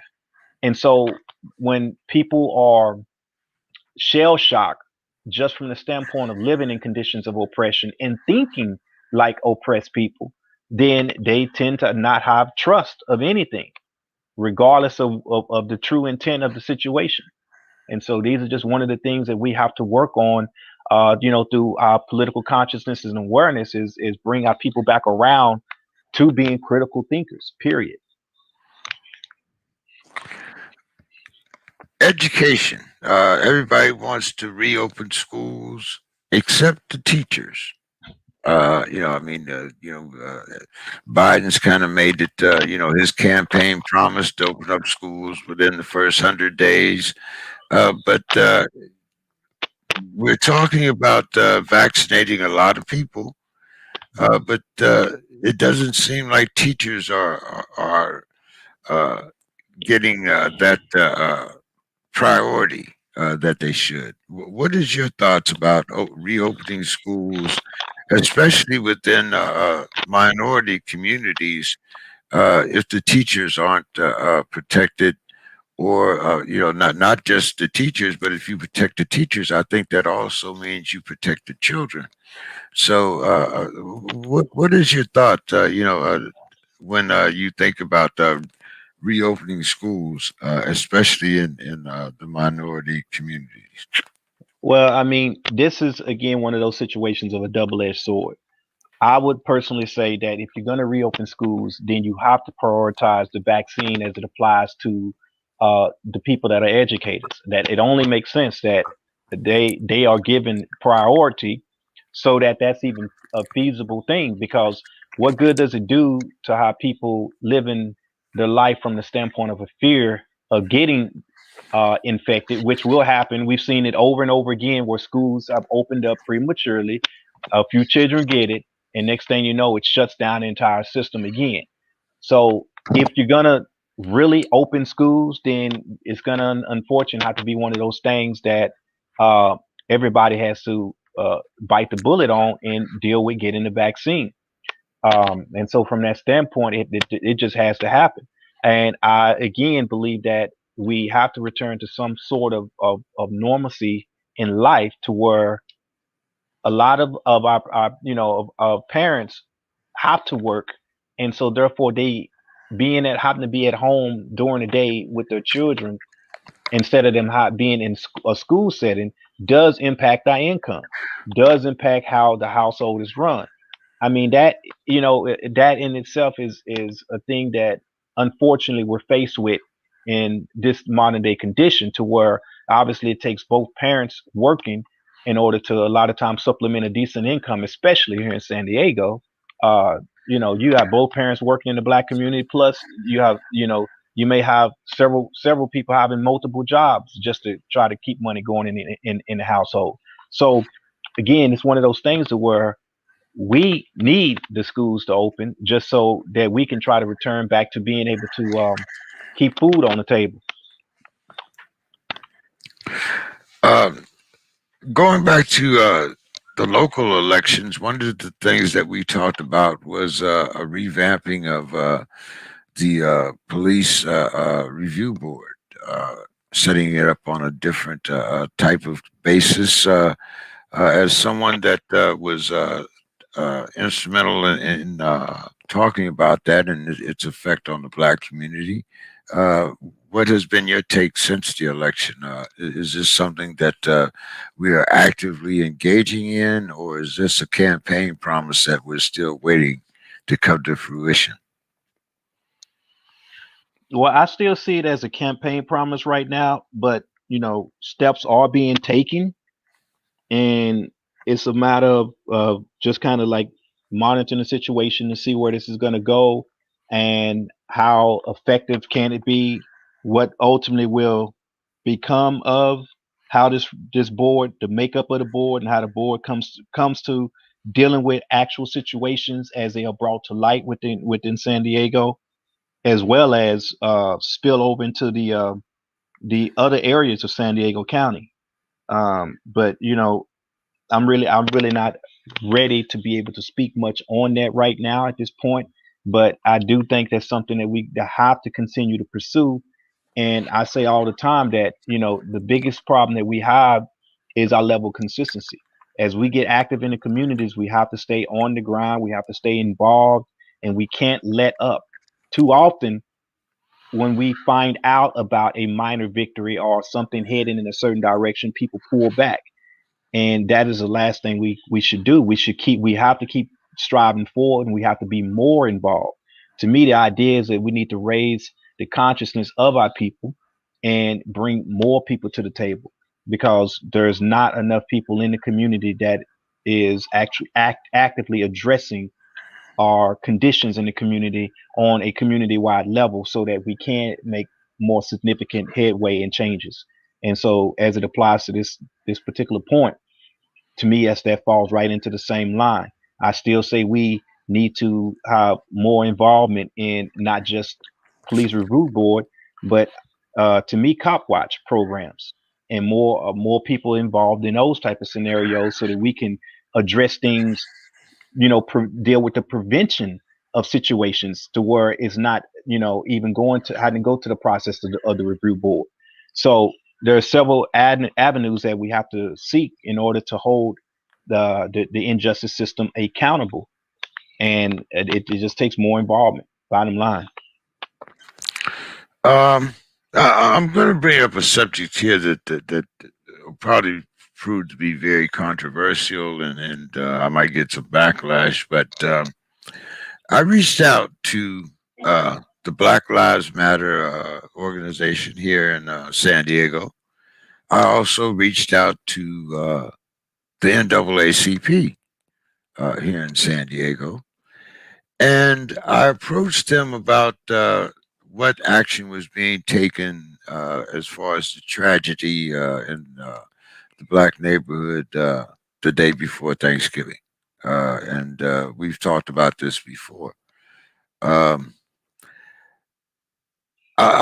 it seems to me that our organizations that we look to, um, I'll go to the Black Lives Matter first because since it started, once it seems that there's been a certain amount of recognition, all of a sudden we see the splintering. We have a national movement, we have a local movement, we have this movement, we have that movement.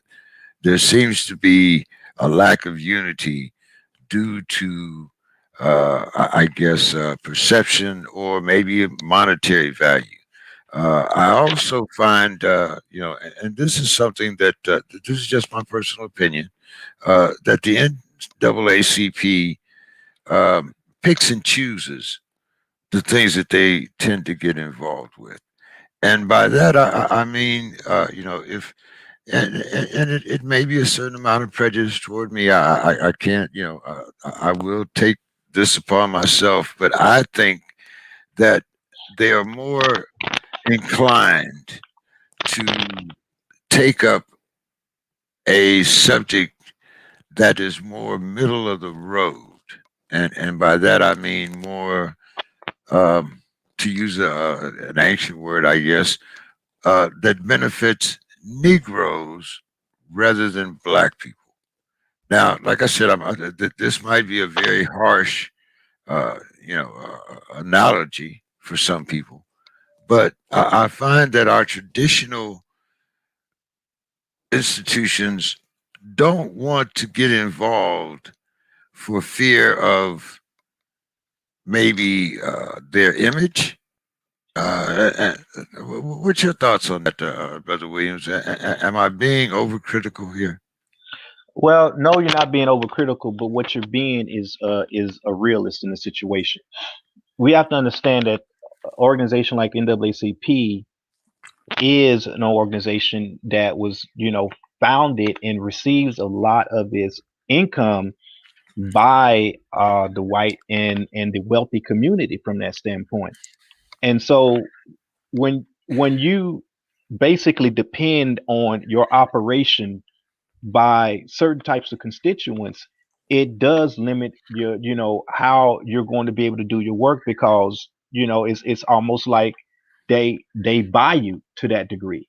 And unfortunately, we're talking about a situation to where that the donors do have a role in how they hand in what it is that you're going to be able to operate and take part in.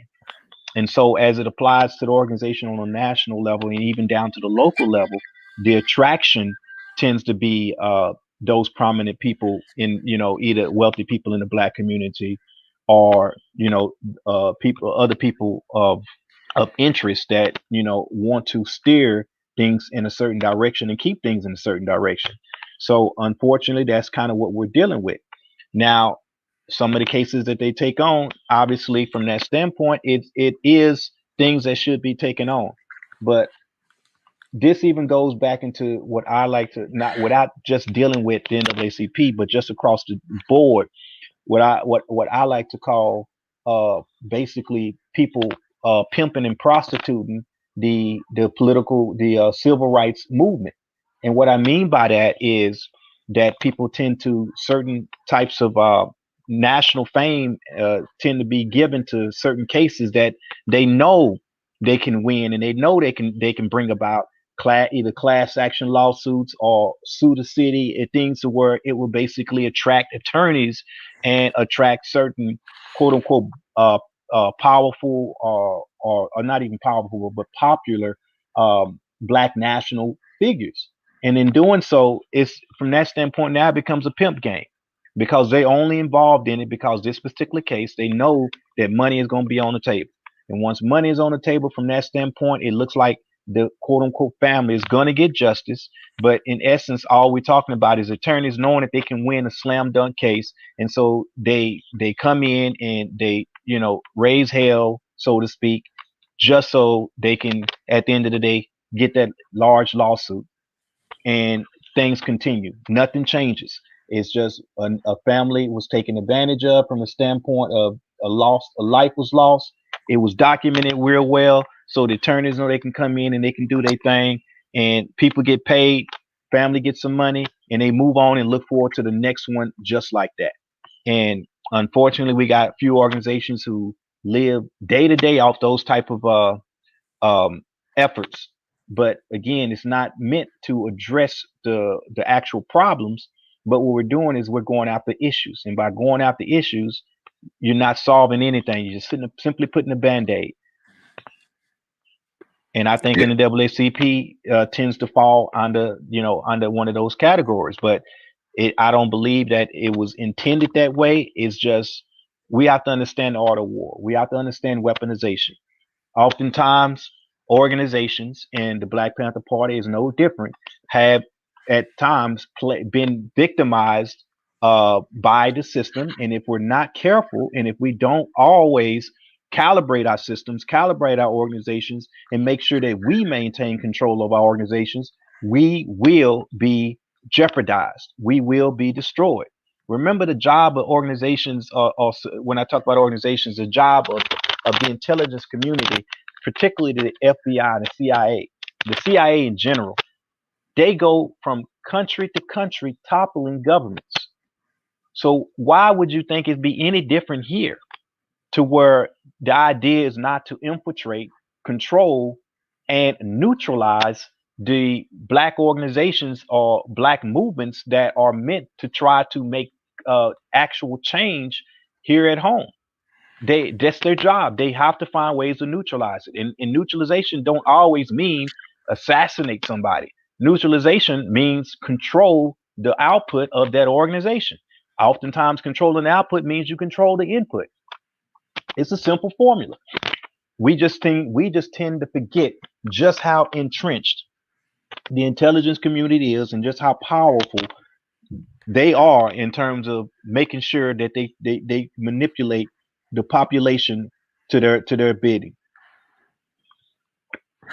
Yeah, it's you know, I don't know whether when you talk about the CIA and different organizations, and you talk about domestic terrorism, I still find it very uncomfortable that black organizations are still being targeted when we see all of these different organizations from the right coming out of the woodwork and actually being much more destructive on an individual basis.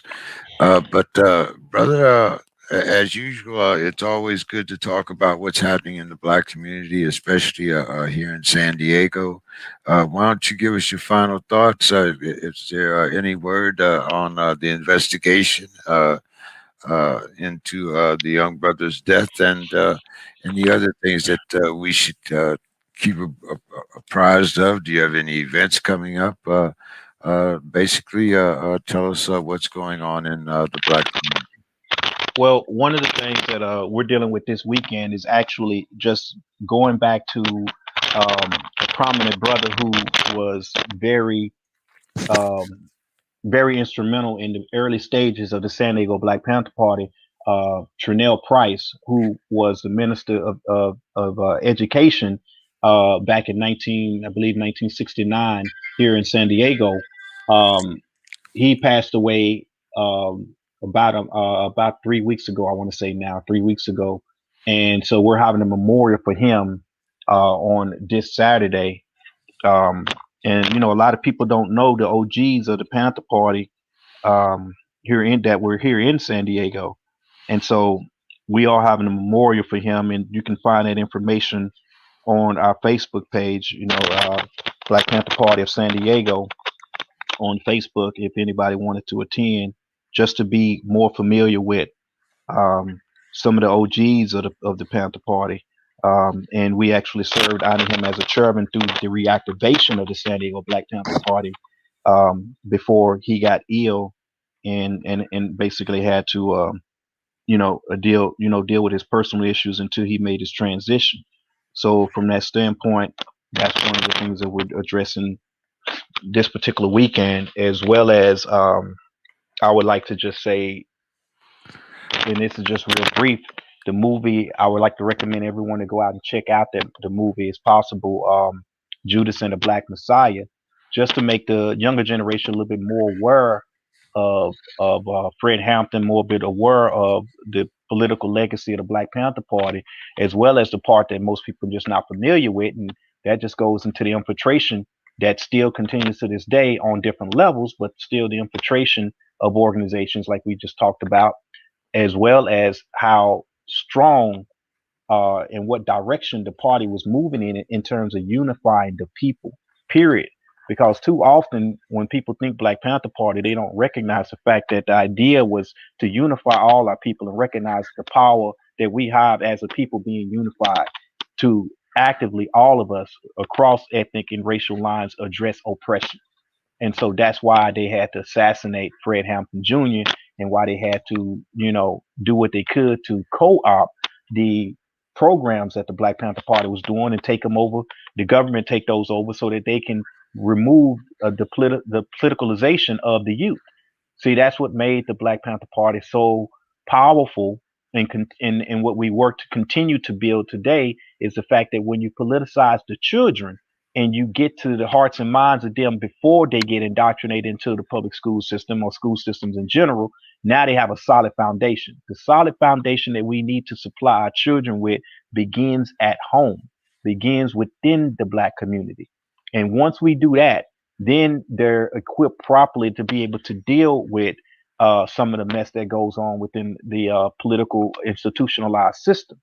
But we have to have control first and foremost of our children and the minds of our children, and we have to do our part. So I just recommend people go out, check out the movie, and do your homework in terms of being politicized and activated within community um, operations. We need more people out here, no matter what you want to be involved in. Come join us on the front line. Well, thank you so much, Brother Williams, and I look forward to talking to you again next week. You have a Yes, great sir. week. All power to the people. Well, another Monday broadcast has come to a close. We hope we provided some information and some interesting thoughts for those that listen to the program. And we look forward to talking to you again right here on the Political Consciousness West Coast Steelers Fan, or to another Imperfect Union. Have a great night, everyone. We'll talk to you next week.